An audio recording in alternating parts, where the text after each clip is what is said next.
এটা আয়না মনে করেন ধুইতে হয়, ধোয়ার পরে মনে করেন লবণ দিতে হয়, লবণ দেওয়ার পরে মনে করেন হাফ লবণ দিয়ে এটারে মানে হালকা প্রসেস করতে হয়। যখন এটা হালকা প্রসেস হয় তখন আরো বেশি লবণ যেটা থাকে সেটা দিয়ে মনে করেন একদিন রেখে দিতে হয়। নিতে আসে তারা, আসবে, আসার পরে মনে করেন যে এটাকে নিয়ে যাবে, নিয়ে তারা ওয়াশ করবে, ফুল ওয়াশ।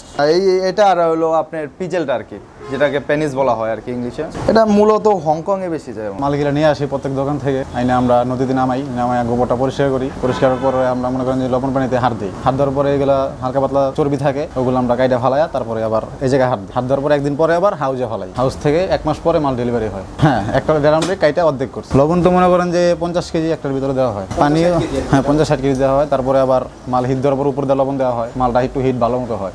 এরপরে কি হাউজে ফালাই, মালকে হওয়ার পরে 1 মাস পরে ডেলিভারি হয়। কতটুকু না আমাদের 1 মাসে যেটুকু হবে আমরা 15 দিনও ডেলিভারি দিই, 1 মাসও ডেলিভারি দিই। কাস্টমাররা অনেক জায়গা থেকে আসে, যাত্রাবাড়ি থেকে আসে, আমিনবাজার থেকে আসে, অনেক জায়গা থেকে আসে। ওই যেহেতু আছে পেনিস, চর্বি আমগো লোক আছে, এগুলো দিয়ে সাবান মারে, আমার হলো তেলও বানায়, পামেল তেল।